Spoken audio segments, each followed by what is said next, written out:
Hi, welcome back, Sagittarius. Thank you for being here. Let's see what message needs to come out. Oh, Lord. Well, by the fact this deck really wants to be shuffled, it seems Sag. Okay. There could be something you're coming out of. This could have been something you were excited about initially, but you might have changed your mind on it. You could have realized it wasn't giving you a sense of strength, Sagittarius.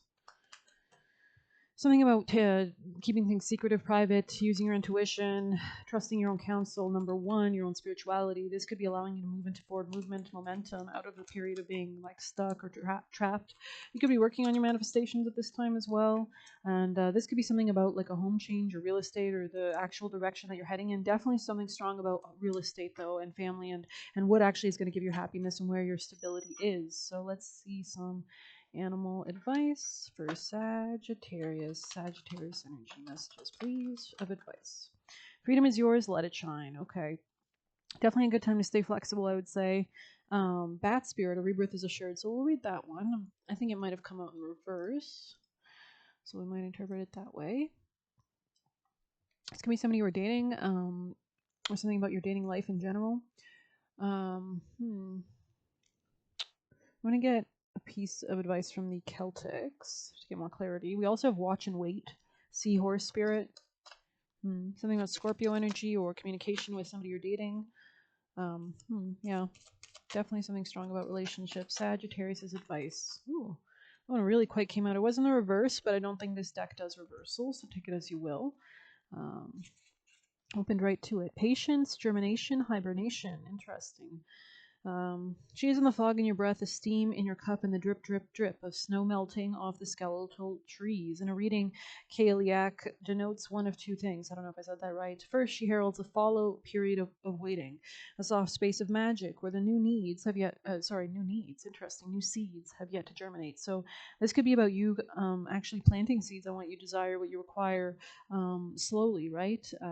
Kaeliak is advising you that your time will come, but not yet. Be patient and know that deep in the darkness, your goal is in the first stages of manifestation. So grounding, right? It will come. Give it time. Secondly, the Kaeliak is encouraging you to bunker down, cozy up, cozy up, in for some much-needed rest, recuperation, and pampering. It's a time to recharge. Once you feel refreshed, do an activity that Kaeliak would approve of. Interesting. The old one, the cold one, the blue hag of winter. This Celtic goddess is the goddess. Goddess is a herald of the dark season and the icy charm of winter. Herald of the dark season and the icy charm of winter. Interesting. So Queen of Swords energy here.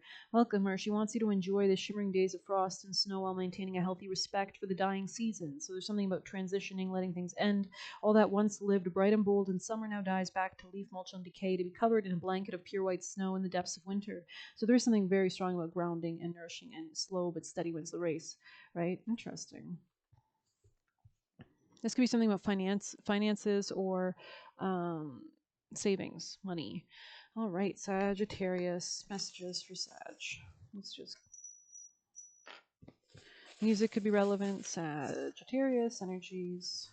What do we have? We have you are not trapped. Interesting. Coming out kind of sideways. So maybe somebody who's trying to trap you, or you're just being conscientious not to become trapped. Oh, 333 on the clock. Gemini energy there. Interesting. Sag energy, Virgo work energy, health energy, Sag. Okay. Well, I guess we'll read this side because I feel like I'm being guided here. Your partner is jealous of you. So you might, especially if you have like a Libra rising, for example. Pluto is in Aquarius now for the next 20 years in their fifth house. Pluto rules that kind of power dynamics, jealousy perhaps. So they've got to be careful in their dating life, which is what the fifth house relates to: romance, love, children, creative hobbies, joy. That it's not being, they're going to be able to see the darker side of that, right? The jealousy, the kind of things like that. So just be careful of that, because you don't want to have somebody that's trying to put you down or control you or anything.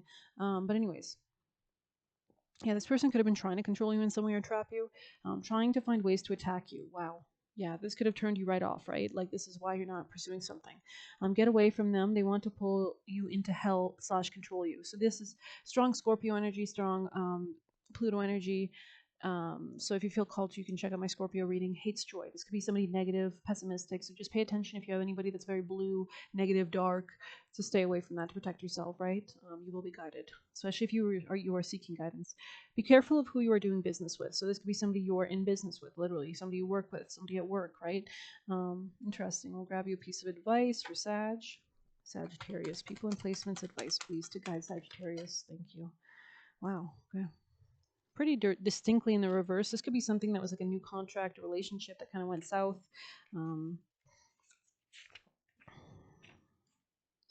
It is difficult to understand why painful things happen to good people. Fate is a mystery after all, yet what we do with our circumstances, the way in which we respond, is how we rise to greet destiny. Now is one of those times to be aware of your powerlessness to change certain situations and surrender to acceptance. And that is what rebirth was kind of. I just wanted to get clarity before we went into this, and now it makes sense because we have this level of like letting something die that needs to die. And then the Queen of Swords energy, that kind of the germination, the death before the new spring, right? And now we're having another message like that. Hang in there. Life only gets better. Act as if you believe that. For the only thing you can control right now is your attitude, which controls everything. Your attitude controls reality. So if you approach something your day on a positive note, on anticipating and hoping for the best, generally you will get better sometimes than you even expect, right? When you align with and that perseverance, right? I think Scorpio got perseverance actually. When you align with the fates, being mindful of what you can and cannot change, serenity comes. So this could be something about work. 67 is the page, right? This could also be something about like a miscommunication or something about real estate. It could also be something about reciprocity or give and take dynamics or like merging marriage relationships or relationships in general with work or service or daily routine. A piece on the bottom, which is interesting. I think Scorpio got that, so very interesting. Sagittarius people and placements. I think we'll do a Sabian as well. Wow, Smashana. So this is the beginning of something. Okay, number one. This is a big, strong self. Yeah, moksha. This is liberation, literally, becoming free of something, right?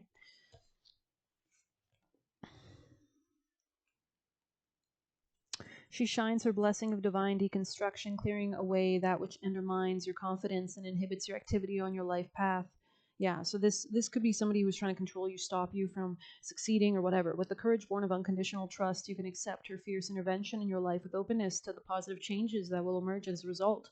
Smashana Kali is fierce and her presence indicates radical divine intervention. It may be at first experienced as a shock, right? We are in Aquarius season, ruled by the shocking Uranus, electricity, and some form of upheaval, right? Uranus also in Aquarius rules earthquakes. She dwells in the taboo lands of the cremation grounds. Hers is the teaching that divine timing must prevail and sometimes certain involvements or circumstances must end. We cannot control the workings of destiny, but we can choose how we respond to the essential ending of a chapter in our lives. Smashana appears when we are in difficult time due to the loss of a loved one or the failure of something we had counted on, or even a more subtle inner experience of an ending we cannot link to the external event. Her presence is an indication that your life as you have known it will change radically. This can be a welcome release from difficult times and prolonged cycles of suffering. Smashana is not quiet or subdued in the cremation ground. She is wild and vital. She brings energy and aliveness to situations where there would otherwise be none. So somebody could have been sapping your energy, right? You could be feeling more energetic as you shed things, cut things away. She brings about an end to stagnation that has been depleting your life force. An upheaval can give rise to uncertainty about how to manage the transition and what will come next. We must remember in the tantric teachings, cremation grounds are not only places of death but liberation. So a lot of tantra in general kind of embraces the darker side to find light, right? That moksha, that liberation. Sometimes you got to get your hands dirty to understand how to garden, right? Kali teaches that sometimes what we have loved needs to be released so a greater love can manifest in a new form. We cannot always know why that needs to be, but we can trust Kali is acting for our benefit. We may have a fear around letting go, just as many beings fear the ultimate act of letting go, the release of the body into death itself. Kali is not the goddess of actual death. She is the goddess of the spiritual and symbolic death of the ego. So you could have been dealing with somebody egotistical or, even acting in ways that were not super, you realize the error of your ways, right? You're like, oh shit, like, I don't actually like this. I realize I don't actually like this kind of pizza or whatever. I don't know. You could just be dealing with somebody egotistical. Her presence is about endings that lead to beginnings. Her presence is not about death, but transformation. Energy cannot be created nor destroyed, right? It's only transformed. She not only brings that end to which obstructs our spiritual fruition, she also manifests the path from release to reemergence. Dwelling in the lands of the dead, she is a sacred feminine chariot that carries the soul beyond the threshold of one life cycle or chapter into the next. If you know you have come to the end of a road in some significant way and are awaiting clarity on how to cross the threshold towards whatever is next, towards whatever is next, her presence will make the path known to you. Interesting. If you have come to the end of a road in some significant way and are awaiting clarity on how to cross the threshold towards whatever is next, her presence makes the path known to you. The appearance, so maybe there's something about cutting something away to see clearly. Her appearance is the portent of powerful change. Although we may not welcome it at first, we can know that because it is initiated by her, wild wisdom and divine love are its underlying purpose. As we move with the changes taking place within and likely around, we eventually recognize blessings that have transformed our lives for the better. Interesting. This could be something about emotional communication or in your relationships, or like communicating from place. Maybe this is not for you. Maybe this is for somebody else, or somebody needs to do some kind of emotional work here. I might just peruse 39 very quickly. I accepted. Somebody could be in their 30s. Her passionate desire for your liberation is unflagging, and so your relief will come swiftly. She is speaking to you from within. She is the voice of reassurance. Can you hear her? Trust her. Soon you will see things in a better light. It's like spreading your wings, or something about like cutting away everything else. You can reach the light. You are going to be liberated from struggle you are currently experiencing. Be true to yourself in your life path, and you will attract the way forward as obstacles disappear, right? Because when we're tempted by negative things, those are karma. That's karma that's getting accrued on our life, right? So when you cut that away, when you mature, when you become the master of your own karma, of your own time, of what you put up with, your boundaries, you can move much. You can actually structure yourself towards success, right? Towards who you are, because you're showing the universe that you have a level of maturity that you can stay true to who you are, right? So be true to yourself in your life path, and you will attract the way forward as obstacles disappear. I love that.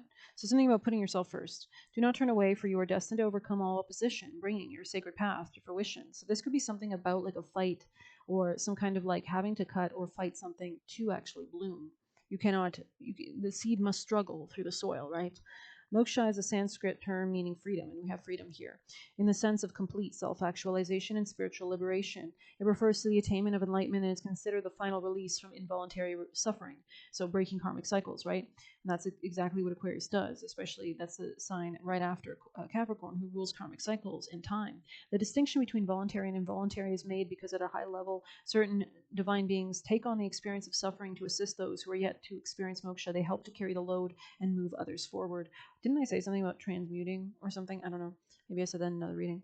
Our love for another, our compassion for their pain may make us wish we could take on their suffering, but so that they no longer have to struggle. This is counter to the divine perspective of higher beings. They enter the realm of suffering to assist all. The divine understands the purpose of suffering, that it can lead towards wisdom, strength, and ultimately empowerment. This is an art to alleviating suffering without depriving the soul of the growth it brings. There are loving beings of divine great wisdom, willing to help those trapped in suffering at all times. We call on assistance whenever we find our pain difficult to bear, including the anguish we feel when facing struggles of others. These divine beings have sufficient wisdom and higher understanding to help in ways that create benefit for all, so praying could be important.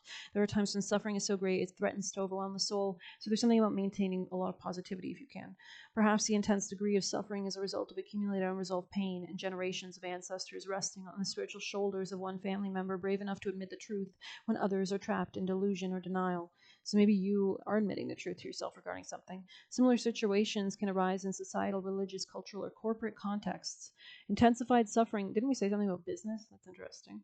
Intensified suffering can be an initiation of a particularly talented soul who has the potential to bring light and freedom to the world. To achieve, wow, we had freedom, and I'm getting chills as I say this.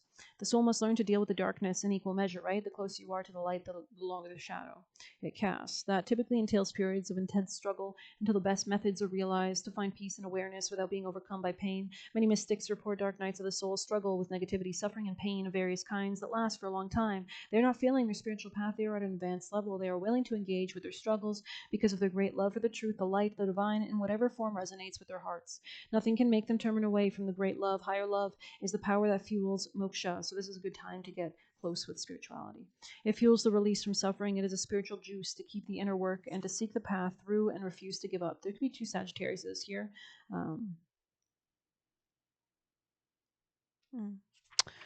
Something about spirituality. This is heavy, strong on like seeing the big picture or learning something, especially regarding like Gemini or communication or who you have in your surrounding locally to you.